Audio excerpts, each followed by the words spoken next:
ಒಂದು ನಿಮಿಷ.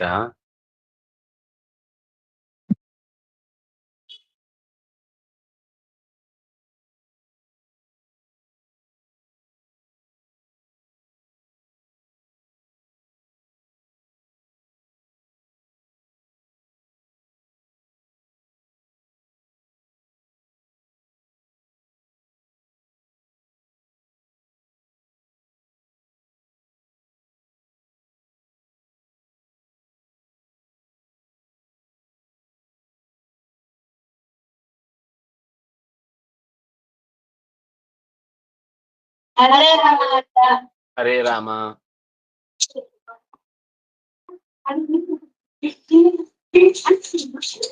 ಓಂ ಜನ್ಮಾದ್ಯಸ್ಯ ಯತೋನ್ಮಯಾದಿತರತಶ್ಚಾತ್ಮೇನೆ ಬ್ರಹ್ಮಹೃದಾಯ ಆದಿಕವಯೇ ಮುಹ್ಯಂತಿ ಸೂರಯಃ ತೇಜೋ ವಾರಿ ಮೃದಾಂ ಯಥಾ ವಿನಿಮಯೋ ಯತ್ರ ತ್ರಿಸರ್ಗೋ ಮೃಷಾ ಧಾಮ್ನಾ ಸ್ವೇನ ಸದಾ ನಿರಸ್ತಕುಹಕಂ ಸತ್ಯಂ ಪರಂ ಧೀಮಹಿ ಯಂ ಪ್ರವ್ರಜಂತಮನುಪೇತಮಪೇತಕೃತ್ಯಂ ದ್ವೈಪಾಯನೋ ವಿರಹ ಕಾತರ ಆಜುಹಾವ ಪುತ್ರೇತಿ ತನ್ಮಯತಯಾ ತರವೋಪಿ ನೇದುಃ ತಂ ಸರ್ವಭೂತ ಹೃದಯಂ ಮುನಿಮಾನತೋಸ್ಮಿ.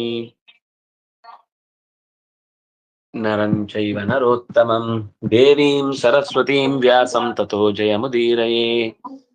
ಸ್ವಸ್ತ್ಯಸ್ತು ಸತಾಂ ಹರಿಃ ಓಂ.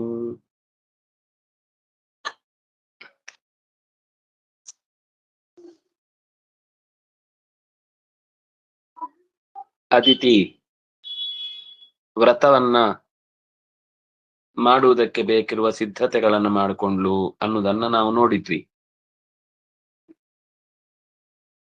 ಶುಕಾಚಾರ್ಯರು ಅದರ ಪೂರ್ವ ಸಿದ್ಧತೆಯನ್ನ ಹೇಳಿದ್ರು.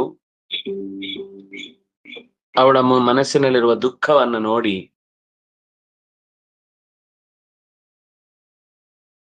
ಏನಾಯ್ತು ಅಂತ ಕಶ್ಯಪರು ಕೇಳ್ತಾರೆ. ಯಾಕೆ ಮುಖ ಬಾಡಿದೆ? ಯಾವಾಗ್ಲೂ ಫಳಫಳ ಅಂತ ಹೊಳೆಯುವ ಮುಖ, ಪಟಪಟ ಅಂತ ಆಡುವ ಮಾತು, ಮಿಕ ಅಂತ ನೋಡುವ ಕಣ್ಣು, ಈಗ ಯಾಕೆ ಸಪ್ಪೆ ಆಗಿದೆ ಅಂತ ಕೇಳ್ತಾನೆ. ಅದಕ್ಕೆ ಅವಳು ಆದ ಈ ಬಲಿಯ ಆಕ್ರಮಣದ ಹಿಂದಿನ ಅವ್ಯವಸ್ಥೆಯನ್ನೆಲ್ಲ ಹೇಳ್ತಾಳೆ. ಭದ್ರಂ ದ್ವಿಜಗವಾಂ ಬ್ರಹ್ಮನ್ ಧರ್ಮಸ್ಯಾಸ್ಯ ಜನಸ್ಯ ಚ ತ್ರಿವರ್ಗಸ್ಯ ಪರಂ ಕ್ಷೇತ್ರಂ ಗೃಹ ಮೇದಿನ್ ಗೃಹ ಇಮೇ. ಓ ರಾಜನೇ, ಓ ಮುನಿಯೇ, ಜ್ಞಾನಾದಿ ಗುಣಪೂರ್ಣನಾದಂತಹ ಪರಮಾತ್ಮನನ್ನು ಚೆನ್ನಾಗಿ ತಿಳಿದು ಗೃಹಸ್ಥಾಶ್ರಮವನ್ನು ಪಾಲಿಸುವವನು ನೀನು. ಅಂದ್ರೆ ಜ್ಞಾನಿಗಳು, ಗೋವುಗಳು, ಇದು ಮತ್ತು ಧರ್ಮದಲ್ಲಿ ನಡೆಯುವಂತಹ ಜನರು ಎಲ್ಲರಿಗೂ ಕ್ಷೇಮವೇ ಇದೆ. ಸಮಸ್ಯೆ ಈಗ ಸದ್ಯಕ್ಕೆ ಶುರು ಆಗಿಲ್ಲ. ಧರ್ಮಾರ್ಥ ಕಾಮಗಳೆಂಬ 3 ಪುರುಷಾರ್ಥಗಳನ್ನು ಹೊತ್ತುಕೊಂಡಿರುವ ಈ ಮನೆ ಸುಸ್ಥಿತಿಯಲ್ಲಿದೆ. ಆದ್ರೂ ಅದರ ಜೊತೆಗೆ ಇನ್ನೇನ್ ಹೇಳ್ಬೇಕಾದವನ್ ಕೇಳಿದ ಪ್ರಶ್ನೆಗಳಿಗೆಲ್ಲ ಉತ್ತರ ಕೊಡ್ಬೇಕಲ್ಲ. ಅಗ್ನಯೋ ತಿಥಯೋ ಭೃತ್ಯಾ ಭಿಕ್ಷವೋ ಯೇ ಚ ಲಿಪ್ಸವಃ ಸರ್ವಂ ಭಗವತೋ ಬ್ರಹ್ಮನ್ ಅನುಧ್ಯಾನಾನ್ ನರಿಷ್ಯತಿ. ಅಗ್ನಿಗಳು, ಅತಿಥಿಯರು, ಸೇವಕರು, ಯತಿಗಳು, ಇನ್ಯಾರಾದ್ರೂ ಬೇಕು ಅಂತ ಬಯಸುವವರು ಯಾರೂ ಕೂಡ ಬರಿಗೈಯಿಂದ ಈ ಮನೆಯಿಂದ ಹೊರಟು ಹೋಗಿಲ್ಲ. ಎಲ್ರಿಗೂ ಕಾಲಕ್ಕೆ ತಕ್ಕ ಹಾಗೆ ಬೇಕಿರುವ ಅಗತ್ಯಗಳನ್ನ ಪೂರೈಸುವಂತಹ ಅನುಕೂಲ ನಿನ್ನ ಅನುಗ್ರಹದಿಂದ ಇದೆ, ಭಗವಂತನ ಪ್ರಾರ್ಥನೆಯಿಂದ ಇದೆ. ಬ್ರಹ್ಮನ್ ಅನುಧ್ಯಾನಾತ್ ನರಿಷ್ಯತಿ. ಭಗವಂತನ ಧ್ಯಾನದಿಂದ, ನಿನ್ನ ಸೇವೆಯಿಂದ ನನ್ನಲ್ಲಿ ಅಂಥ ಬಲ ಎಂದೂ ಕಮ್ಮಿಯಾಗಿಲ್ಲ. ಕೋನು ಮೇ ಭಗವನ್ ಕಾಮೋ ನ ಸಂಪದ್ಯೇತ ಮಾನಸ ಯಸ್ಯಾ ಭವಾನ್ ಪ್ರಜಾಧ್ಯಕ್ಷ ಏವಂ ಧರ್ಮಾನ್ ಪ್ರಭಾಷತೆ. ಓ ನನ್ನ ಸಂತತಿಯನ್ನ, ನನಗೆ ಸಂತತಿಯನ್ನ ಕರುಣಿಸಿದವನೇ, ನೀನೇ ಲೋಕದ ಧರ್ಮಾಚರಣೆಗಳು ಹೇಗಿರ್ಬೇಕು ಅಂತ ವಿಧಿಸಿದವನು. ಹಾಗಿರ್ಬೇಕಾದ್ರೆ ಇಂಥ ಕರ್ತವ್ಯಕ್ಕೆ ಇಂಥ ಫಲ ಅನ್ನೋದನ್ನ ನೀನು ವಿಧಿಸಿದ ಮೇಲೆ ಯಾವಾಗ ನಮಗೆ ತೊಂದರೆ ಆಗತ್ತೆ ಹೇಳು? ನನಗೆ ಕೋನು ಮಾನಸಃ ಕಾಮಃ ನ ಸಂಪದ್ಯೇತ್ ಸಂಪದ್ಯೇತ. ಯಾವ ಆಸೆಗಳು ತಾನೇ ನನಗೆ ಈಡೇರದೆ ಇದ್ದೀತು? ಏನು ಕಷ್ಟ ಬಂದೀತು? ನನಗೆ ಯಾವ ಕಷ್ಟವೂ ಬರಲಿಲ್ಲ, ನನಗೆ ಯಾವ ಕಷ್ಟವೂ ಬರಲ್ಲ. ತಥೈವ ಮಾರೀಚ ಮನಃ ಶರೀರಜಾಃ ಪ್ರಜಾ ಇಮಾ ಸತ್ವರಜಸ್ತಮೋಜುಷ ಮನೋರಥಂ ತಾಸು ಸುರಾದಿಷು ಪ್ರಭೋ ಯಥಾ ವಿಭಾಗಂ ಭಜತೆ ಮಹೇಶ್ವರಃ. ಮರೀಚಿಯ ಮಗನಾದ ಓ ಕಾಶ್ಯಪನೇ, ಯಾಕಂದ್ರೆ ಇವರ ತಂದೆ ಹೆಸರು ಮರೀಚ. ಮಾರೀಚ ಇನ್ನೊಬ್ಬ ಇದ್ದಾನೆ, ಅವನ್ ರಾಕ್ಷಸ, ಅವನ್ ಬೇರೆ. ಅವನ್ ರೀಚ್ ಆಗ್ಲಿಲ್ಲ, ಮಾರೀಚ್ ಅಂತ ಎಲ್ಲರಿಂದ ದೂರವಾದ ರಾಮನ ಬಾಣದ ಪೆಟ್ಟಿಗೆ. ಆದ್ರೆ ಇಲ್ಲಿ ಹೇಳ್ತಾ ಇರುವುದು ಮಾರೀಚ ಅಂತಂದ್ರೆ ಮರೀಚಿಯ ಮಗ. ಕಶ್ಯಪನಿಗೆ ಮತ್ತೊಂದು ಹೆಸರು. ಸತ್ವ ರಜಸ್ಸು ತಮಸ್ಸು ಗುಣಗಳನ್ನ ಹೊಂದಿರುವಂತಹ ದೇವತೆಗಳು, ಮಾನವರು, ದಾನವರು, ಈ ಎಲ್ಲ ಸಂತತಿಗಳು ಕೂಡ ನಿನ್ನ ಬೇರೆ ಬೇರೆ ಕಾಲದ ಸಂಪರ್ಕದಿಂದಲೇನೆ ಹುಟ್ಟಿದ್ದು, ಬೇರೆ ಬೇರೆ ರೀತಿಯ ನಿನ್ನ ಅನುಗ್ರಹದಿಂದಲೇ ಹುಟ್ಟಿರುವುದು. ಸರ್ವೇಶ್ವರನಾದ ನಾರಾಯಣ ಆಯಾ ಗುಣ ಕಾಲ ವಿಭಾಗಕ್ಕೆ ಅನುಗುಣವಾಗಿ ಈ ದೇವಾದಿ ಸಂತತಿಗಳಲ್ಲಿ ಬಯಸಿದ್ದನ್ನು ನೀಡುವ ಅಭೀಷ್ಟಪ್ರದನಾಗಿ ಇದ್ದಾನೆ. ಇದೀಗ ದಾನವರಿಗೂ ಕೂಡ ಆ ಸಂಪತ್ತಿನ ಮೇಲೆ ಕಣ್ಣು ಬಿದ್ದಿದೆ ಅನ್ನುವುದನ್ನು ನಾನು ಹೇಳಬೇಕಾಗಿದೆ. ತಸ್ಮಾದಂಶಂ ಭಜಂತ್ಯಾಮೇ ಶ್ರೇಯಶ್ಚಿಂತಯಸೌ ವ್ರತ ಹೃತಶ್ರಿಯೋ ಹೃತಸ್ವಾಸ್ಮಾನ್ ಹೃತಸ್ಥಾನಾನ್ ಸಪತ್ನಿ ಪಾಹಿನ ಪ್ರಭೋ. ಅತ್ಯಂತ ನಿಷ್ಠನಾಗಿ ಬದುಕುವ, ವ್ರತದಲ್ಲಿಯೇ ಜೀವನವನ್ನು ನಡೆಸುವ ಓ ಕಶ್ಯಪನೇ, ನಿನ್ನ ಅರ್ಧಾಂಗಿಯಾಗಿ ನಾನು ನಿನ್ನೊಡನಿದ್ದೇನೆ. ನನ್ನ ಶ್ರೇಯಸ್ಸಿನ ಬಗ್ಗೆ ಸ್ವಲ್ಪ ಯೋಚಿಸು. ಶತ್ರುಗಳು, ಸಪತ್ನರು ಅಂದ್ರೆ ಶತ್ರುಗಳು ನಮ್ಮ ಸಂಪತ್ತನ್ನು, ನಮ್ಮ ವಾಸಸ್ಥಾನವನ್ನು ಅಪಹರಿಸಿ ಬಿಟ್ಟಿದ್ದಾರೆ. ಬೃಹಸ್ಪತ್ಯಾಚಾರ್ಯರ ಹತ್ರ ತಕ್ಷಣದಲ್ಲಿ ಮಾಡಬೇಕಾದ ಉಪಾಯ ಏನು ಅಂತ ಕೇಳಿದಾಗ, ನೀವು ಅವರ ಕೈಗೆ ಸಿಕ್ಕಿ ಬೀಳದಂತೆ ದೂರದಲ್ಲಿರಿ. ಭೂಮಿ ಅಥವಾ ಯಾವುದೇ ಮೇಲಿನ ಸಂಪತ್ತು ಅನ್ನುವುದು ಅದು ಮತ್ತೆ ಸಂಪಾದಿಸಬಹುದು, ಆದ್ರೆ ನಮ್ಮ ನಡೆ ನುಡಿಗಳನ್ನ ನಾವು ಕಳ್ಕೊಂಡ್ರೆ, ಅವರ ಜೊತೆ ಸೇರಿ ಹೇಗೋ ಅಡ್ಜಸ್ಟ್ಮೆಂಟು ಮಾತಾಡ್ಕೊಂಡು ಬದುಕೋಣ, ನೀವು ನಿಮ್ಮದ್ರಲ್ಲಿರಿ, ನಾವು ನಮ್ಮದ್ರಲ್ಲಿರಿ, ಅದು ಕರೆಕ್ಟ್, ಒಳ್ಳೇದೆ. ಆದ್ರೆ ಅಲ್ಲಿಗೆ ನಿಲ್ಲುವುದಿಲ್ಲ. ಅದೇನಾಗುತ್ತೆ ಅಂದ್ರೆ ಕೊನೆಗೆ ಅವ್ರಿಗೆ ಬೇಸರ ಆಗತ್ತೆ ಅಂತ ಇವ್ರಿಗೆ ಬೇಸರ ಆಗತ್ತೆ ಅಂತ ಅವರವರ ಸ್ವಂತ ಆಚರಣೆ, ಸಂಪ್ರದಾಯ, ಸಂಸ್ಕೃತಿ, ಕರ್ಮಗಳನ್ನೆಲ್ಲವನ್ನು ಕೂಡ ತೊರೆದು ಬಿಟ್ಟು ನಾವು ಸುಖವಾಗಿರ್ಬೇಕು, ಅದು ಮುಖ್ಯ, ನಾವು ಮಿಂಗಲ್ ಆಗ್ಬೇಕು, ನಾವು ಸುಖವಾಗಿ ಬದುಕಬೇಕು ಅನ್ನೋದನ್ನ ಯೋಚನೆ ಮಾಡಿ ಏನ್ ಮಾಡ್ತಾರೆ ಅಂದ್ರೆ ಇಬ್ರು ಜಪ ಕರ್ಮಾನುಷ್ಠಾನ ಬಿಟ್ಬಿಡ್ತಾರೆ ಅಷ್ಟೇ. ಇಬ್ರಿಗೂ ಬೇಜಾರಾಗ್ಬಾರ್ದು ಅಂತ, ಅವ್ರಿಗೆ ಬೇಜಾರಾಗ್ಬಾರ್ದು ಅಂತ ಇವ್ರ ಜಪ ಪೂಜೆ ಬಿಡುದು, ಇವ್ರಿಗೆ ಬೇಜಾರಾಗ್ಬಾರ್ದು ಅಂತ ಅವ್ರ ಜಪ ಪೂಜೆ ಬಿಡುದು. ಅದಲ್ಲ ಸಾಮರಸ್ಯ ಅಂದ್ರೆ. ನಮ್ಮ ಪೂಜಾ ಅನುಷ್ಠಾನಗಳಲ್ಲಿ ಏನೇ ವೈವಿಧ್ಯಗಳಿದ್ರೂ ಕೂಡ ಅದನ್ನ ಅರ್ಥಪೂರ್ಣವಾಗಿ ನಡೆಸಿ, ಎದುರಿಗೆ ಬಂದವನು ಏನಾದ್ರೂ ಪ್ರಶ್ನೆ ಕೇಳಿದ್ರೆ ಅದಕ್ಕೆ ಸರಿಯಾದ ಸಮಾಧಾನವನ್ನ ಹೇಳಿ ಒಪ್ಕೊಂಡ್ರೆ ಅವನು ಅನುಷ್ಠಾನ ಮಾಡ್ತಾನೆ, ಇಲ್ಲ ಅಂದ್ರೆ ಅವನದ್ದೇ ಅವನು ಪಾಲನೆ ಮಾಡ್ತಾನೆ, ಅವನದ್ದೇ ಅವನು ಯೋಚನೆ ಮುಂದುವರಿಸ್ತಾನೆ. ಹೀಗೆ ಎಲ್ಲರೂ ತಮ್ಮ ತಮ್ಮ ಸ್ವಕರ್ತವ್ಯಗಳಲ್ಲಿ ತೊಡಗಿಯೇ ಅನ್ಯೋನ್ಯತೆಯನ್ನು ಸಂಪಾದಿಸುವುದೇನಿದೆ ಇದು ಸಾಮರಸ್ಯ. ವಿಭಿನ್ನವಾದ ಮತಿಗಳಿದ್ದಾಗಲೂ ಒಂದೇ ಮನೆಯಲ್ಲಿ ಅಣ್ಣ ತಮ್ಮ, ಅಕ್ಕ ತಂಗಿ, ತಂದೆ ತಾಯಿ, ಚಿಕ್ಕಪ್ಪ ದೊಡ್ಡಪ್ಪನ ಮಕ್ಕಳು, ಮರಿ ಮಕ್ಕಳು, ಮೊಮ್ಮಕ್ಕಳು ಅಂತೆಲ್ಲ ಇರುವುದು ಹಿಂದೆ ಇರ್ಲಿಲ್ವಾ? ಇಲ್ಲದೆ ಇದ್ದ ಏನು ಸಂಗತಿ ಅಲ್ಲ ಅದು. ಆದ್ರೆ ನಮಗೆ ಎಲ್ಲರೂ ಗೌರವಿಸ್ಬೇಕು ಅಂತ ಮೊದ್ಲಿಂದ ಹೇಳಿಕೊಡ್ಬೇಕಷ್ಟೆ. ನಾವು ನಮ್ಮ ಸ್ವಂತಿಕೆಯ ಚಿಂತನೆಗಳೇ ಎಲ್ಲರಲ್ಲೂ ಕಾಣಬೇಕು ಅಂತನ್ನುವ ಹುಚ್ಚು ಬೆಳೆದ ಮೇಲೆ ಈ ಸಾಮರಸ್ಯಕ್ಕೆ ಅರ್ಥ ಬೇರೆ ಆಯ್ತು, ಅದು ಅನರ್ಥ ಆಯ್ತಷ್ಟೆ. ಆದ್ರಿಂದ ಅವರು ನಮ್ಮ ಮೇಲೆ ಹಿಡಿತ ಸಾಧಿಸ್ತಾ ಇದ್ದಾರೆ, ಹತೋಟಿ ಸಾಧಿಸಿ ನಮ್ಮ ಮಕ್ಕಳ ಅಸ್ತಿತ್ವಕ್ಕೆ ಭಂಗ ತಂದಿದ್ದಾರೆ. ಪರೈರ್ವಿವಾಸಿತಾಸಾಹಂ ಮಗ್ನ ವ್ಯಸನ ಸಾಗರೆ ಐಶ್ವರ್ಯಂ ಶ್ರೀಯಶಸ್ಥಾನಂ ಹೃತಾನಿ ಪ್ರವರೈರ್ಮಮ. ವ್ಯಕ್ತಿಗತವಾದ ಉಪಾಸನೆ ಅನ್ನೋದು ಯಾವತ್ತೂ ಕೂಡ ಬೇರೆ ಬೇರೆನೆ ಇರಿದ್ರೆ ಅದೇನು ಪ್ರಶ್ನ ಅಂದ್ರೆ ಯಾಕೆ ಅಂತ ಪ್ರಶ್ನೆ ಮಾಡಬೇಕಾದ ಅಗತ್ಯ ಇಲ್ಲ. ಜಿಜ್ಞಾಸೆಯಿಂದ ಕೇಳಬಹುದು ಬಿಟ್ರೆ ನಾನ್ ಹೇಳ್ದ ಹಾಗೆ ನೀನ್ ಮಾಡ್ಬೇಕು ಅಂತ ಯಾರು ಯಾರಿಗೂ ತಮ್ಮ ಅಂತರಂಗದ ಚಿಂತನೆಯಲ್ಲಿ ಇನ್ನೊಬ್ಬರಿಗೆ ದಾರಿ ಬಿಟ್ಕೊಡ್ಬೇಕಾಗಿಲ್ಲ ತಮ್ಮೊಳಗೆ. ಅದು ಅವರವರ ಸಾಧನೆ. ಆದ್ರೆ ನನ್ನ ಮಕ್ಕಳ ವಿಷಯದಲ್ಲಿ ಏನಾಗಿದೆ ಅಂದ್ರೆ, ರಕ್ಕಸರು ನಮ್ಮ ವಾಸಸ್ಥಾನವನ್ನ ಕಿತ್ತುಕೊಂಡು ನಮ್ಮ ದೇಶದ ಅಥವಾ ನಮ್ಮ ನಗರದ ಮೂಲ ಸಂಸ್ಕೃತಿಗೆ ಕೊಳ್ಳಿ ಇಟ್ಟಿದ್ದಾರೆ. ನಾನೀಗ ದುಃಖ ಸಾಗರದಲ್ಲಿ ಮುಳುಗಿ ಬಿಟ್ಟಿದ್ದೇನೆ. ಐಶ್ವರ್ಯ, ಸಂಪತ್ತು, ಯಶಸ್ಸು, ಸ್ಥಾನ ಎಲ್ಲವೂ ಬಲಿಷ್ಠರಾದ ಶತ್ರುಗಳ ಪಾಲಾಗಿವೆ. ಇದರಿಂದ ಹೊರಗೆ ಬರ್ಲಿಕ್ಕೆ ನನಗೆ ಆಗ್ತಾ ಇಲ್ಲ. ಯಥಾ ತಾನಿ ಪುನಃಸಾದೋ ಪ್ರಪದ್ಯೇರನ್ಮಮಾತ್ಮಜಾಹ ತಥಾ ವಿದೇಹಿ ಕಲ್ಯಾಣಂ ಧಿಯಾ ಕಲ್ಯಾಣ ಕೃತ್ತಮ. ಓ ಸಜ್ಜನನೇ, ಶುಭಕರನೇ, ನನ್ನ ಮಕ್ಕಳು ಅವರ ಸಂಪತ್ತನ್ನು ಮರಳಿ ಅವರು ಅನುಭವಿಸಿದ್ರೆ ಸಾಕು. ನನಗೇನು ಹೆಚ್ಚಿನದ್ದು ಬೇಕು ಅಂತ ನಾನು ಕೇಳ್ತಾ ಇಲ್ಲ. ನಮ್ ಸ್ವತ್ತು ನಮ್ ಕೈಯಲ್ಲಿ ಇದ್ದು ನಮ್ಮ ಆಳ್ವಿಕೆಯಲ್ಲಿ ಚೆನ್ನಾಗಿ ಅದು ಉಪಯೋಗಕ್ಕೆ ಬರಬೇಕು. ಅಂತ ಶುಭವನ್ನ ಮನಃಪೂರ್ವಕವಾಗಿ ಮಾಡು. ಶ್ರೀ ಶುಕ ಉವಾಚ ಏವಂ ಅಭ್ಯರ್ಥಿತೋದಿತ್ಯ ಕಸ್ತಾಮ ಹಸ್ಮಯನ್ನಿವ ಅಹೋ ಮಾಯಾಮಯಂ ವಿಷ್ಣು ಸ್ನೇಹ ಬಂಧಮಿಮಂ ಜಗತ್ ಇದಂ ಜಗತ್. ಶುಕಾಚಾರ್ಯ ಹೇಳ್ತಾರೆ, ಅದಿತಿ ಹೀಗೆ ಕಶ್ಯಪರನ್ನ ಕೇಳಿಕೊಂಡಾಗ ನಕ್ಕು ಹೇಳಿದ್ರು, ಆಹಾ ಏನ್ ಅದ್ಭುತ, ಭಗವಂತನ ಮೋಹಕ ಇಚ್ಛೆಯ ಸಾಮರ್ಥ್ಯದ ಆಶ್ಚರ್ಯಕರ ಮಾತು ಅಂದ್ರೆ ಇದೆ. ಇಡೀ ಜಗತ್ತು ತಾಯಿ ಮತ್ತು ಮಕ್ಕಳ ಬಂಧನದಲ್ಲಿ ಸಿಕ್ಕಿ ಬಿದ್ದಿದೆ. ಇಲ್ಲ ಅಂದ್ರೆ ಎಲ್ಲಾ ತಾಯಿಯರು ತಮ್ಮ ಮಕ್ಕಳನ್ನ ಉಳಿಸುವಂತ ಅದಿತಿ ಕೇಳ್ತಾಳೆ, ತನ್ನ ಮಕ್ಕಳನ್ನ ಉಳಿಸುವಂತ ದಿತಿ ಕೇಳ್ತಾಳೆ. ಆದ್ರೆ ದೈತ್ಯರು ಮತ್ತು ದೇವತೆಗಳು ನಿರಂತರ ಕಿತ್ತಾಡ್ತಾನೇ ಇರ್ತಾರೆ. ಅವ್ರಿಗ್ ಬಲ ಬರ್ಲಿ ಅಂತ ಈ ತಾಯಿ ಕೇಳ್ತಾಳೆ, ಇವ್ರಿಗ್ ಬರ ಬರ್ಲಿ ಅಂತ ಆ ತಾಯಿ ಕೇಳ್ತಾಳೆ.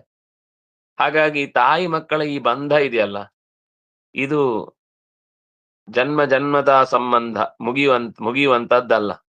ಅದು ಅನಾದಿ ಕಾಲದಿಂದಲೂ ಇರುವಂಥದ್ದು.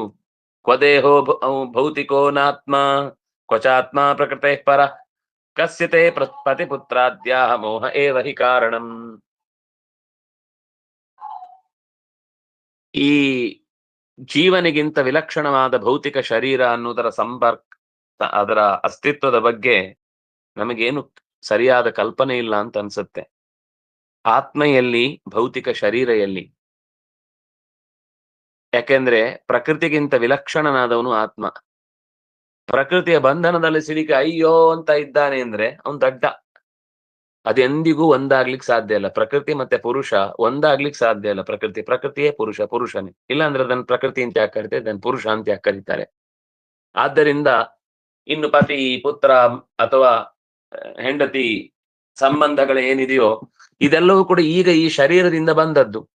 ಶರೀರ ಹೊರಟೋದಾಗ ಆ ಬಾಂಧವ್ಯಗಳು ಕೂಡ ಹೊರಟು ಹೋಗುತ್ತೆ. ಜೀವನಿಗಾಗ ಯಾರು ಪುತ್ರ, ಯಾರು ಪತಿ, ಯಾರು ಜೀವ ಅಂದ್ರೆ ಸಂಬಂಧ, ಯಾರು ಭೂಮಿಯನ್ನ ಕೊಟ್ಟವರು ದಸ್ಕತ್ ಹಾಕೊಂಡು ನೀನ್ ನನ್ ಕೊಟ್ಬಿಟ್ಟಿದ್ದಿ ಅಂತ ಯಾರನ್ನು ಕೇಳ್ಬೇಕು? ಆ ಶರೀರ ಹೋದ್ಮೇಲೆ ಯಾರನ್ನು ಕೇಳಲಿಕ್ಕಾಗಲ್ಲ. ಅವುಗಳೆಲ್ಲ ಮತ್ತೆ ಇನ್ನೊಂದು ಹೊಸ ಶರೀರಕ್ಕೆ ಹೋದಾಗ ಅಲ್ಲಿ ಮತ್ತೆ ಹುಟ್ಟುವ ಅಭಿಮಾನದಿಂದ ಅದು ನನ್ನದು ಅಂತ ಹುಟ್ಟುತ್ತಾನೆ. ಶತ್ರುಗಳ ಮನೆಯಲ್ಲಿ ಹುಟ್ಟಿ ಈ ಮನೆಗೆ ಅಟ್ಯಾಕ್ ಮಾಡ್ತಾನೆ, ಈ ಮನೆಯಲ್ಲಿ ಹುಟ್ಟಿ ಮತ್ತೆ ಆ ಶತ್ರುಗಳ ಮನೆಗೆ ಅಟ್ಯಾಕ್ ಮಾಡ್ತಾನೆ. ಒಬ್ಬನೇ ಎರಡು ಮನೆತನಗಳಲ್ಲಿ ಹುಟ್ಟಿ ಪರಸ್ಪರ ಇಬ್ಬರ ಸಾವಿಗೂ ಇವನೇ ಕಾರಣನಾಗಿ ಅಲ್ಲಿ ನಿಂತು ಇವನೇ ಹೊಡೆದಿರ್ತಾನೆ ತನ್ನ ಪೂರ್ವಜರನ್ನ. ಮತ್ತೆ ಇಲ್ಲಿಗೆ ಬಂದು ವಾಪಸ್ಸು ಆ ಕಡೆ ಹೊಡಿತಾನೆ. ಯಾರೋ ಒಬ್ಬ ಬರ್ದಿದ್ದ, ಆ ಬುದ್ಧನ ದೊಡ್ಡ ಪ್ರತಿಮೆಯನ್ನ ಪುಡಿಗಟ್ತಾ ಇರ್ಬೇಕಾದ್ರೆ ಒಬ್ಬ ಕವಿಗೆ ಅಥವಾ ಒಬ್ಬ ಋಷಿಗೆ ಅನಿಸತ್ತಂತೆ, ಅಯ್ಯೋ ಪುಣ್ಯಾತ್ಮ, ಒಂದು ಹಿಂದಿನ ಜನ್ಮದಲ್ಲಿ ಇದೇ ಬುದ್ಧನ ಪ್ರತೀಕವನ್ನ ಕೆತ್ಲಿಕ್ಕೋಸ್ಕರ ಮನೆ ಮಠ ಬಿಟ್ಟು ಬಂದವ ಈಗ ಅದೇ ಬುದ್ಧನ ಪ್ರತಿಮೆಯನ್ನ ಕಿತ್ತು ಕೆಳಗೆ ಹಾಕ್ಲಿಕ್ಕೆ ಬಾಂಬನ್ನು ಎಸಿತಾ ಇದ್ದಾನೆ. ಎಂತ ಮೂರ್ಖ ಇದ್ದಾನೆ ಮನುಷ್ಯ, ತನ್ನ ಪೂರ್ವ ಸ್ಥಿತಿ ಏನು ಅಂತ ತಿಳ್ಕೊಳ್ಳದೆ ನಾಶ ಮಾಡಿ ಬಿಡ್ತೇನೆ ಅಂತ ತಾನು ಈಗ ನಂಬಿದ ನಂಬಿಕೆಗಳಿಗೆ ತನ್ನ ಸರ್ವಸ್ವವನ್ನು ಅರ್ಪಿಸ್ತಾ ಮೂರ್ಖನಂತೆ ಮಾತಾಡ್ತಾನೆ, ಮೂರ್ಖನಂತೆ ಬದುಕ್ತಾನೆ ಅಂತ. ಹಾಗೆ ಉಪತಿಷ್ಠ ಸ್ವಪುರುಷಂ ಭಗವಂತಂ ಜನಾರ್ದನಂ ಸರ್ವಭೂತ ಗುಹಾವಾಸಂ ವಾಸುದೇವಂ ಜಗದ್ಗುರುಂ. ಯಾರ ಪುರುಷ? ಪ್ರಕೃತಿಯ ಈ ಅಭಿಮಾನವನ್ನ ತಪ್ಪಿಸಿಕೊಂಡು ಹೊರಗೆ ತರುವವನು ಯಾರು ಅನ್ನುವ ಪ್ರಶ್ನೆಗೆ ಉತ್ತರ ಕೊಡ್ತಾ ಭಗವಂತಂ ಪುರುಷಂ ಜನಾರ್ದನಂ ಜಗದ್ಗುರುಂ ವಾಸುದೇವಂ ಸರ್ವಭೂತ ಗುಹಾವಾಸಂ ಉಪತಿಷ್ಠಸ್ವ. ನೀನೀಗ ಉಪಾಸನೆ ಮಾಡಬೇಕಾದದ್ದು, ಒಳ್ಳೆ ರೀತಿಯಿಂದ ಆರಾಧನೆ ಮಾಡಬೇಕಾದದ್ದು, ಅಭಿಮಾನವನ್ನ ಬಿಟ್ಟು ಹೊರಗೆ ಬರಬೇಕಾದದ್ದು, ಪ್ರಕೃತಿಯಿಂದ ಪಾರಾಗಬೇಕಾದದ್ದು ಇಂಥ ವ್ಯಕ್ತಿಯನ್ನು ಆರಾಧನೆ ಮಾಡುವುದರಿಂದ. ಎಂಥ ವ್ಯಕ್ತಿ? ಎಲ್ಲ ಪುರದಲ್ಲೂ ನೆಲೆಸಿರುವವ, ಷಡ್ಗುಣ ಐಶ್ವರ್ಯ ಸಂಪನ್ನನಾದವ, ಜನಗಳ ಜನನವನ್ನೇ ಅರ್ಧನಗೈಯುವವ. ಜನನವನ್ನೇ ಅರ್ಧನಗೈಯುವುದು ಅಂದ್ರೆ ಲೋಕದಲ್ಲಿ ಮತ್ತೊಮ್ಮೆ ಹುಟ್ಟದಂತೆ ಮಾಡುವುದು ಅಂತ. ನಿನ್ನ ಹುಟ್ಟಡಗಿಸಿ ಬಿಡುತ್ತೇನೆ ಅಂತನ್ನುವ ಮಾತು ಅದೊಬ್ಬ ಋಷಿ ಆಡಿದ್ರೆ ಅದು ಗುಣ, ಯಾರೊಬ್ಬ ರೌಡಿ ಆಡಿದ್ರೆ ಅದು ದಡ್ಡತನ. ಅವನಿಗೆ ಅಡಗಿಸ್ಲಿಕ್ಕೆ ಆಗುದೂ ಇಲ್ಲ. ಅವನು ಹುಟ್ಟನ್ನೇ ಅವನಿಗೆ ಯಾವಾಗ ಹುಟ್ಟುತ್ತೇನೆ ಮತ್ತೇನ್ ಗೊತ್ತಿಲ್ಲ. ಆದ್ರೆ ಇನ್ನೊಬ್ಬನೇ ಹೇಳ್ಬಿಡ್ತಾನೆ, ಏಯ್ ನಿನ್ನನ್ನ ಇಲ್ಲ ಪಣ್ಣುಡುವೆ ಅಂತ. ಅದೆಲ್ಲ ಮಾತಿಗಷ್ಟೇ ಬಿಟ್ರೆ, ಕೇವಲ ಅದೆಲ್ಲ ಹಾರಾಟ, ಹೋರಾಟ, ಕೂಗಾಟ, ಜಂಜಾಟಗಳು ಬಿಟ್ರೆ ಅದು ನಿಜ ಅಲ್ಲ. ಆದ್ರೆ ಒಂದು ವಸ್ತು ಅದು ಬರಬೇಕು ಅಂತ ಅದಕ್ಕೊಂದು ವ್ಯವಸ್ಥೆ ಇದ್ರೆ ಯಾರು ತಪ್ಪಿಸ್ಲಿಕ್ಕೆ ಆಗುದಿಲ್ಲ. ಅದು ಬರಬಾರದು ಅಂತ ತಡಿಲಿಕ್ಕೂ ಆಗಲ್ಲ. ಆದ್ರಿಂದ ಅದನ್ನು ನಡೆಸುವವ ಜನಾರ್ದನ. ಜನನಂ ಅರ್ಧಯತೀತಿ ಜನಾರ್ದನ. ಹುಟ್ಟನ್ನ ತಡೆಗಟ್ಟುವವ. ಸರ್ವಭೂತ ಗುಹಾವಾಸಂ. ಸರ್ವಭೂತಗಳ, ಭೂತ ಅಂದ್ರೆ ತೋಟದಲ್ಲಿ ಯಾವ ಅಂತ ಒಂದಿರುವ ಕಲ್ಲಿನ ಬಗ್ಗೆ ಹೇಳಿದ್ದಲ್ಲ. ಭೂತ ಅಂದ್ರೆ ಜೀವರಾಶಿ, ಭೂತಿ ಮತ್ ಬೆಳೆಯುವಂಥದ್ದು. ಸರ್ವಭೂತ ಗುಹಾವಾಸಂ, ಎಲ್ಲ ಜೀವರಾಶಿಗಳ ಹೃದಯದಲ್ಲೂ ನೆಲೆಸಿದವ. ಅವನಿಗೊಂದು ಹೆಸರಿದೆ, ವಾಸುದೇವ ಅಂತ ಅವನನ್ನು ಕರೀತಾರೆ. ವಸುದೇವೇ ಭವಃ ವಾಸುದೇವ. ವಸುದೇವ ಅಂದ್ರೆ ಸತ್ವಂ ವಿಶುದ್ಧಂ ವಸುದೇವ ಸಂಹಿತಂ. ಶುದ್ಧವಾದ ಮನಸ್ಸಿಗೆ ವಸುದೇವ ಅಂತ ಹೆಸರು. ಯಾರ ಮನಸ್ಸು ವಸುದೇವವೋ ಅವನಲ್ಲಿ ಹುಟ್ಟಿ ಬರುವವ ವಾಸುದೇವ. ಹಾಗಾಗಿ ಯಾರು ಬೇಕಾದ್ರೂ ವಸುದೇವ ಆಗ್ಬೋದು, ಯಾರಲ್ಲಿ ಬೇಕಾದ್ರೂ ವಾಸುದೇವ ಕಾಣಬಹುದು. ಹಾಗಾಗಿ ನಮ್ಮಲ್ಲಿ ಇರಬೇಕಾದದ್ದು ಶುದ್ಧ ಮನಸ್ಥಿತಿ ಹೊರತು ನಾವು ನಮ್ಮ ಬಿರುದು ಬಾವಲಿಗಳನ್ನೆಲ್ಲ ಹಿಡ್ಕೊಂಡಿದ್ರೆ ಬಾವಲಿ ತರ ಜೋತಾಡ್ಬೇಕು ಬಿಟ್ರೆ ವಾಸುದೇವನನ್ನ ಪಡಿಲಿಕ್ಕೆ ಸಾಧ್ಯ ಇಲ್ಲ. ಹಾಗಾಗಿ ಬಾವಲಿ ಜೋತಾಡುತ್ತಲ್ಲ ಮರದಲ್ಲಿ, ಹಾಗೆ ಜಗದ್ಗುರುಂ, ಜಗತ್ತಿಗೆ ಗುರುವೆನಿಸಿದಂತಹ ನಾರಾಯಣನನ್ನು ಆರಾಧಿಸು. ಸವಿಧಾಸ್ಯತೆ ಕಾಮಾನ್ ಹರಿರ್ದೀನಾನುಕಂಪನ ಅಮೋಘ ಭಗವದ್ಭಕ್ತಿ ನೇತರೇತಿ ಮತಿರ್ಮಮ. ಶ್ರೀಹರಿ ನಿನ್ನ ಇಚ್ಛೆಗಳನ್ನ ತುಂಬಿಸ್ತಾನೆ, ಪೂರ್ಣ ಮಾಡುತ್ತಾನೆ. ಯಾಕೆಂದ್ರೆ ಅವನಿಗೆ ದೀನರಲ್ಲಿ ಅತ್ಯಂತ ದಯೆ. ಯಾರು ದೀನ? ಅವನೇ ನನ್ನ ಗತಿ ಅಂತ ಭಾವಿಸಿದವ ದೀನ. ಅವನ ಹೊರತಾಗಿ ಮತ್ತಾರನ್ನೂ ಕೂಡ ತನ್ನ ಈ ಬಿಡುಗಡೆಗಾಗಿ, ರಕ್ಷೆಗೆ, ಅನುಕೂಲಕ್ಕಾಗಿ ಇದ್ದಾನೆ ಅಂತ ಭಾವಿಸದೆ ಭಗವಂತನಲ್ಲಿ ಭಕ್ತಿಯನ್ನ ಮಾಡಿದರೆ ಅದು ಅವನ ಬದುಕು ಅಮೋಘ. ಅಮೋಘ ಭಗವದ್ಭಕ್ತಿ. ಭಗವಂತನಲ್ಲಿ ಶುದ್ಧವಾದ ಭಕ್ತಿಯೇ ಅಮೋಘ. ಅಮೋಘ ಅಂದ್ರೆ ವ್ಯರ್ಥ ಅಲ್ಲ ಅಂತ ಅರ್ಥ. ಅದು ಬಿಟ್ಟು ನೇತರೇತಿ ಮತಿರ್ಮಮ. ಭಗವಂತನಲ್ಲಿ ಭಕ್ತಿಯನ್ನ ಹೊರತಾಗಿಸಿದ ಮತ್ತೊಂದು ಶಕ್ತಿ ಈ ಮಾಯೆಯಿಂದ ಆಚೆ ತರುವುದಕ್ಕೆ ಜಗತ್ತಿನಲ್ಲಿ ಇಲ್ಲ, ಇರ್ಲಿಲ್ಲ, ಮುಂದ್ ಬರುವುದೂ ಇಲ್ಲ. ಅದು ಎಲ್ಲಾ ಕಾಲಕ್ಕೂ ಅದೇ ನೇತರೇತಿ ಮತಿರ್ಮಮ. ಕೇನಾಹಂ ವಿಧಿನಾ ಬ್ರಹ್ಮನ್ ಉಪಸ್ಥಾಸ್ಯೆ ಜಗತ್ಪತಿಂ ಯಥಾ ಮೇ ಸತ್ಯ ಸಂಕಲ್ಪೋ ವಿದಧಾತಿ ಮನೋರಥಂ. ಅದಿತಿ ಮತ್ತೆ ಕೇಳ್ತಾಳೆ, ಓ ಮುನಿಯೇ, ಸತ್ಯ ಸಂಕಲ್ಪನಾದ ನಾರಾಯಣನ ಹತ್ತಿರ ನಾನು ಯಾವ ಪ್ರಕಾರದಲ್ಲಿ ಬೇಡಬೇಕು, ಯಾವ ಪ್ರಕಾರದಲ್ಲಿ ಆರಾಧಿಸಬೇಕು, ಹೇಗೆ ಕೇಳಿಕೊಂಡ್ರೆ ನನ್ನ ಮನೋರಥವನ್ನ ಈಡೇರಿಸ್ತಾನೆ ಅದನ್ನ ಹೇಳು. ಆದಿಶತ್ವಂ ದ್ವಿಜಶ್ರೇಷ್ಠ ವಿಧಿಂ ತದುಪಧಾವನಂ ಆಶುತುಷ್ಯತಿ ಮೇ ದೇವ ಸೀದಂತ್ಯಾ ಸಹ ಪುತ್ರಕೈ. ಓ ಮುನಿಶ್ರೇಷ್ಠನೇ, ನೀನು ಮಕ್ಕಳ ಅಳಿವಿಗಾಗಿ ದುಃಖಿಸುತ್ತಿರುವ ನಿನ್ನನ್ನ ನಾನು ನೋಡ್ತಾ ಇದ್ದೇನೆ. ದೇವರು ನನ್ನಲ್ಲಿ ಬೇಗ ಪ್ರಸನ್ನನಾಗಬೇಕು.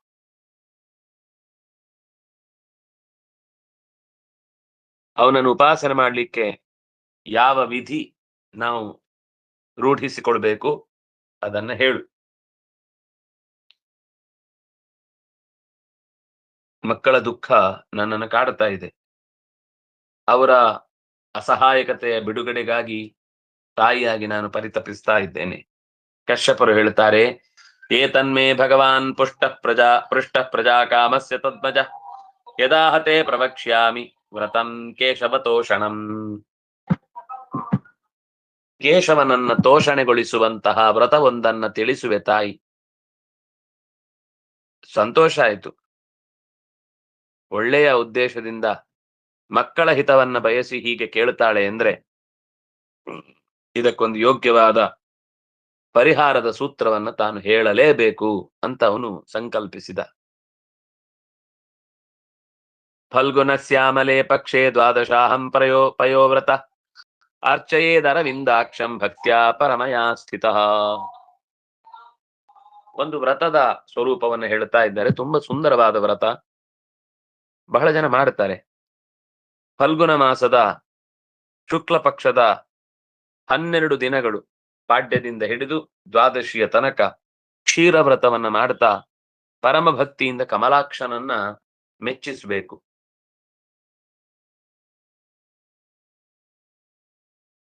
ಅಂದ್ರೆ ಹೇಗೆ ಅಂತ ಮತ್ತೆ ಹೇಳ್ತಾರೆ.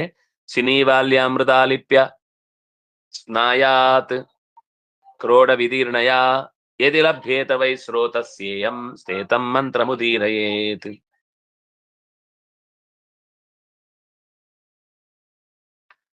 ಚತುರ್ದಶಿಯಿಂದ ಕೂಡಿದ ಮಾಘ ಮಾಸದ ಅಮಾವಾಸ್ಯೆ ಅಂದ್ರೆ ಚತುರ್ದಶಿ ಸ್ಪರ್ಶವಾದ ಇರಬೇಕು. ಆ ದಿವಸ ಕಾಡು ಹಂದಿ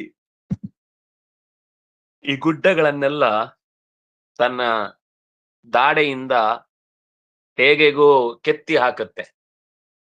ಅಂಥ ಮಣ್ಣನ್ನ ತಗೊಂಡ್ ಬರ್ಬೇಕಂತೆ ಸ್ನಾನಕ್ಕೆ. ಅಂತಹ ಮಣ್ಣನ್ನು ಮೈಗೆ ಬಳಿದುಕೊಂಡು ನದಿಯ ಪ್ರವಾಹಕ್ಕೆ ಮೈ ಕೊಡಬೇಕು. ಹಾಗೆ ಸ್ನಾನ ಮಾಡಿ, ಒಂದು ವೇಳೆ ಕಾಡು ಹಂದಿ, ನಾಡ ಹಂದಿ ಸಿಗುತ್ತೆ, ಕಾಡು ಹಂದಿ ಸಿಗಲ್ಲ, ತೋಡು ಹಂದಿಗಳು ಸಿಗ್ತವೆ, ರೋಡ್ ಹಂದಿಗಳು ಸಿಗ್ತವೆ ಅಷ್ಟೇ, ಅದು ಉಪಯೋಗ ಇಲ್ಲ. ಇದು ಬಿಟ್ಟು ಅತ್ಯಂತ ಪರಿಶುದ್ಧವಾದ ಒಂದು ಕಾಡು ಹಂದಿ ಇದೆ. ಅದು ಕಾಡಲ್ಲಿ ಗೆಡ್ಡೆ ಗೆಣಸುಗಳನ್ನೆಲ್ಲ ಕಿತ್ತು ತಿನ್ಲಿಕ್ಕೋಸ್ಕರ ಮಣ್ಣನ್ನ ಕಿತ್ತು ತಿಂತಾವೆ, ಕಿತ್ತು ತೆಗಿತಾವೆ. ಅಂಥ ಕಾಡಮಣ್ಣಿನ ಲೇಪವನ್ನ ಮೈಗೆ ಹಚ್ಚಿಕೊಂಡು ನದಿಯಲ್ಲಿ ಸ್ನಾನ ಮಾಡಿದ್ರೆ ಅದು ವಿಶೇಷವಾದ ಪುಣ್ಯ. ಅದು ಸಿಗದೇ ಇದ್ರೆ ಶುದ್ಧವಾದ ಮಣ್ಣು, ಕೊಳೆ ಇರುವ ಮಣ್ಣಲ್ಲ, ಗಲೀಜಿರುವ ಮಣ್ಣಲ್ಲ, ಯಾವ್ದ್ಯಾವ್ದೋ ಸಕಲ ಗಲೀಜುಗಳು ಒಟ್ಟು ಸೇರಿದಂತಹ ಜಾಗದಲ್ಲಿ ಬಿದ್ದಿರುವ ಮಣ್ಣಲ್ಲ, ಒಳ್ಳೆಯ ಪರಿಸರದಲ್ಲಿರುವಂತಹ ಮಣ್ಣನ್ನ ಶೋಧಿಸಿ ಅದರಿಂದ ಸ್ನಾನ ಮಾಡಬೇಕು. ಸ್ನಾನ ಮಾಡುವಾಗ ಈ ಮಂತ್ರವನ್ನ ಹೇಳಬೇಕು. ಏನದು ಮಂತ್ರ? ತ್ವಂ ದೇವ್ಯಾದಿವರಾಹೇಣ ರಸಾಯ ಸ್ಥಾನಮಿಚ್ಛತ ಉದ್ಧೃತಾಸೆ ನಮಸ್ತುಭ್ಯಂ ಪಾಪ್ಮಾನಂ ಮೇ ಪ್ರಣಾಶಯ. ಮನೆಯಲ್ಲೂ ಕೂಡ ಬೆಳಿಗ್ಗೆ ಸ್ನಾನ ಮಾಡುವಾಗ ಒಂದು ಚೂರಾದ್ರೂ ಮಣ್ಣನ್ನು ಲೇಪಿಸಿಕೊಂಡು ಸ್ನಾನ ಮಾಡಬೇಕು ಅಂತ ಇರುದು. ಆಗ ಈ ವರಾಹನನ್ನ ಸ್ಮರಿಸಬೇಕು ಅಂತ ಇರುದು. ಪ್ರಾಣಿಗಳಿಗೆ ವಾಸಸ್ಥಾನವನ್ನು ಕೊಡಬೇಕು ಅಂತ ಬಯಸಿ ಆದಿವರಾಹ ನಿನ್ನನ್ನು ಮೇಲಕ್ಕೆತ್ತಿದ. ಅಂದ್ರೆ ಭೂಮಿ ಮನುಷ್ಯರ ವಾಸಕ್ಕೆ ಯೋಗ್ಯವಲ್ಲದ ಸ್ಥಿತಿಯಲ್ಲಿ ತನ್ನ ಸ್ಥಾನದಿಂದ ಕಳಚಿ ಬಿತ್ತು. ಆಗ ನಿನ್ನನ್ನ ಭೂವರಾಹ ಉದ್ಧರಿಸಿದ, ರಸಾತಳದಿಂದ ಮೇಲಕ್ಕೆತ್ತಿದ. ಅಂತಹ ಭೂಮಿಯನ್ನ ಉದ್ಧರಿಸಿ ಜೀವರಾಶಿಗಳಿಗೆ ಜೀವ ಕೊಟ್ಟಂತಹ ವರಾಹ ರೂಪದ ಪರಮಾತ್ಮನನ್ನ ನಾನು ಪ್ರಾರ್ಥಿಸ್ತೇನೆ. ನನ್ನ ಪಾಪವನ್ನ ಪರಿಹರಿಸು. ಪಾಪ್ಮಾನಮ್ಮೆ ಪ್ರಣಾಶಯ. ಮೈ ಸ್ನಾನ ಮಾಡುವಾಗ ಕೇಳ್ಕೊಳ್ಬೇಕಾದ ಮಾತು, ಮೈಯಿಂದ ಕೊಳೆ ಹೋದ್ರೆ ಸಾಕಾಗುವುದಿಲ್ಲ, ಮನಸ್ಸಿನಿಂದಲೂ ಹೋಗಲಿ. ಮನಸ್ಸಿನಿಂದ ಹೋಗದೆ ಒಳಗೆ ಹೊಲೆಯ ತುಂಬಿಟ್ಟುಕೊಂಡು ಹೊರಗೆ ಢಣ ಢಣ ಅಂತ ಬಾರಿಸಿದ್ರೆ ಏನ್ ಬರುತ್ತೆ ಅಂತ ದಾಸರದೊಂದು ಪದ್ಯ ಇದೆ. ಯಾವಾಗ್ಲೂ ಯಾವುದೇ ಕರ್ತವ್ಯ ಮಾಡುವಾಗ ನಮ್ಮ ಪರಿಶುದ್ಧತೆಗಾಗಿ ಆ ಪ್ರಾರ್ಥನೆ ನಡೆಸಬೇಕಾದದ್ದು. ಅದಿಲ್ಲದೆ ಹೋದ್ರೆ ಅದು ಅತ್ಯಂತ ವ್ಯರ್ಥ. ನಿವರ್ತಿತಾತ್ಮ ನಿಯಮೋ ದೇವಮರ್ಚೇತ್ ಸಮಾಹಿತ ಅರ್ಚಾಯಾಂ ತಂಡಿಲೆ ಸೂರ್ಯೇ ಜಲೇ ವಕ್ನೋ ಗುರಾವಪಿ. ವರಾಹನನ್ನ ಪ್ರಾರ್ಥಿಸಿ ತನ್ನ ನಿತ್ಯ ಕರ್ಮಗಳನ್ನು ಮುಗಿಸಿ ಏಕಾಗ್ರಚಿತ್ತನಾಗಿ ವಿಗ್ರಹದಲ್ಲಿ, ಅರ್ಚಾಯಾಮ್, ಸ್ಥಂಡಿಲೆ ಅಥವಾ ನೆಲದಲ್ಲಿ, ಸೂರ್ಯೆ ಅಥವಾ ಸೂರ್ಯನಲ್ಲಿ, ಜಲೆ ಅಥವಾ ನೀರಿನಲ್ಲಿ, ವಕ್ನೌ ಅಥವಾ ಅಗ್ನಿಯಲ್ಲಿ, ಗುರಾವಪಿ ಅಥವಾ ತನ್ನ ಗುರುಗಳನ್ನು ಚಿಂತಿಸಿ ಅವರಲ್ಲಿ ವಿಶೇಷವಾಗಿ ಭಗವಂತನನ್ನ ಪೂಜಿಸಬೇಕು. ಅವರಲ್ಲಿ ಭಗವಂತನನ್ನ ಕಾಣಬೇಕು. ಅವರೆಲ್ಲ ಭಗವಂತ ಅಲ್ಲ. ಅವರಲ್ಲಿ ನ ಪ್ರತೀಕೇನ ಹಿ ಸಹ ಅಂತ ವೇದವ್ಯಾಸರ ಸೂತ್ರ. ಬ್ರಹ್ಮಸೂತ್ರದಲ್ಲಿ ಪ್ರತೀಕವೇ ದೇವರಲ್ಲ, ಪ್ರತೀಕದಲ್ಲಿ ದೇವರು. ವಯರೇ ಕರೆಂಟ್ ಅಲ್ಲ, ವಯರಲ್ಲಿ ಕರೆಂಟು ಅನ್ನೋದು ಹೇಗೋ ಹಾಗೆ. ಗೊತ್ತಾಗ್ಲಿಲ್ಲ ಅಂದ್ರೆ ಮುಟ್ಟಿ ನೋಡ್ಬೇಕು. ನಮಸ್ತುಭ್ಯಂ ಭಗವತೆ ಪುರುಷಾಯ ಮಹೀಯಸೆ ಸರ್ವಭೂತ ನಿವಾಸಾಯ ವಾಸುದೇವಾಯ ಸಾಕ್ಷಿಣೇ. ಷಡ್ಗುಣೇಶ್ವರಿಯ ಸಂಪನ್ನನಾದ, ತುಂಬಿದ ಗುಣಗಳಿಂದ ಹೊರೆಯುವ,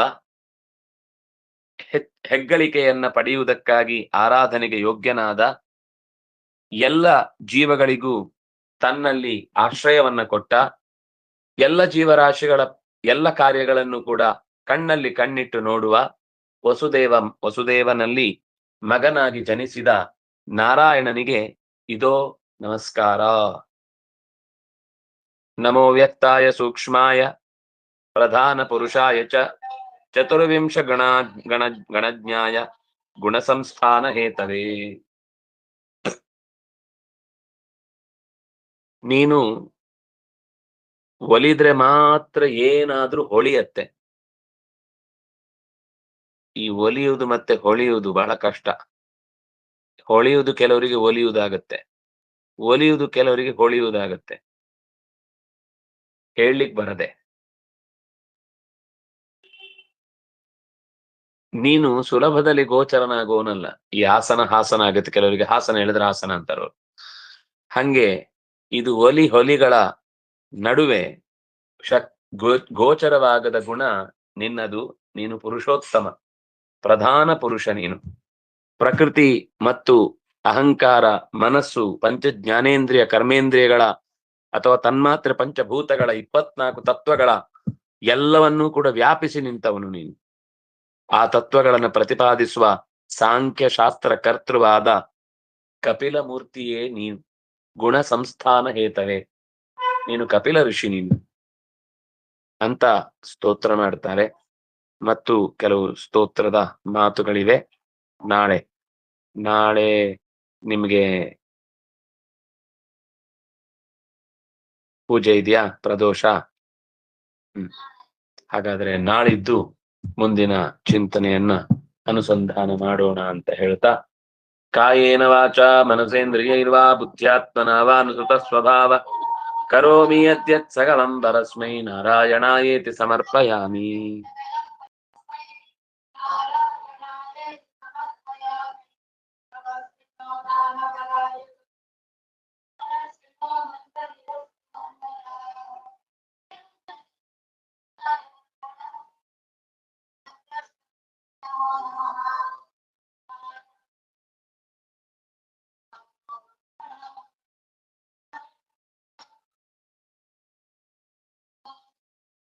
ಸರ್ವೇ ಭವಂತು ಸುಖಿನಃ, ಸರ್ವೇ ಸಂತು ನಿರಾಮಯಾಃ, ಸರ್ವೇ ಭದ್ರಾಣಿ ಪಶ್ಯಂತು, ಮಾ ಕಶ್ಚಿತ್ ದುಃಖ ಭಾಗ್ ಭವೇತ್.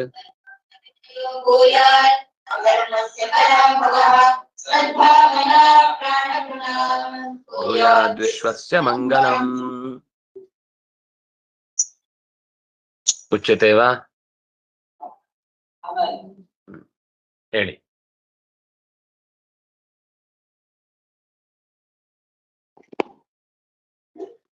ಸ್ವರ್ಗೆ ಅಮರಾವತ್ಯ ಮೃದಂಗ ಶಂಖಾನಕ ಯದ್ದುಭಿ ವೀಣಾ ವೇಣ್ವಾದೀನಾಂ ಸುಮಧುರ ವಿನಾದಃ ತಥಾ ಸದಾ ಶ್ರೋಷಾಜನಕಂ ಜಗತಃ ಅವಸ್ಥಿತಃ. ಗಂಧರ್ವಾಣಾಂ ಗಾಯನಂ ಅಪ್ಸರಾಣಾಂ ನರ್ತನಂ ಚ ಮನೋಹರಂ ಭವತಿ ಸ್ಮ. ತತ್ರ ಅಧರ್ಮಿಣಾಂ ದುಷ್ಟಾನಾಂ ಖಲಾನಾಂ ವೃಷಾಣಾಂ ತೇ ಚ ಪ್ರವೇಶಾವಕಾಶಃ ನಾಸ್ತಿ. ಅಸುರಬಲಃ ಬಲಿಃ ಸೈನ್ಯೇನ ಆಕ್ರಮಣಮಕರೋತ್. ಶುಕ್ರಾಚಾರ್ಯಃ ಶಂಖಂ सः शङ्खनादः शचीदेवी आदि सर्वस्वर्गस्त्रीणां कृते भयजनकः आसीत्। पीडाः इन्द्राद्यमराः स्वाचार्यं बृहस्पतिं प्राप्य प्रणिपत्य हे बृहस्पत्याचार्य असुरबलः बलिष्ठो भूत्वा स्वर्गाय आक्रमणं कृतवान्, वयं रक्षथ इति प्रार्थयत।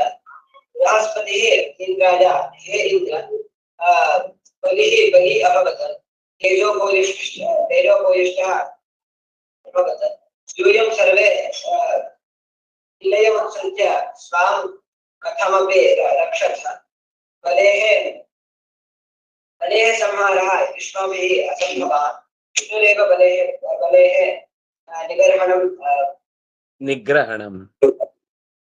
निग्रहणम् कुर्यात् इति वदति। नो चेत् निबर्हणम्।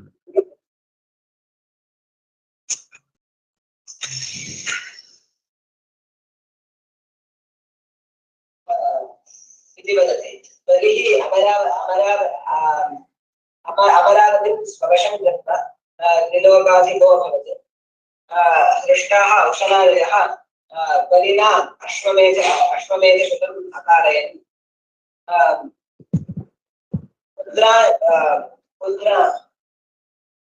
पुत्रान् परिपश्य खिन्ना अदितिः काश्यपं प्रति अगच्छत्। दुःखितां अदितिं प्रति दुःखहेतुं काश्यपः अपृच्छत् इति गतदिनस्य पाठः।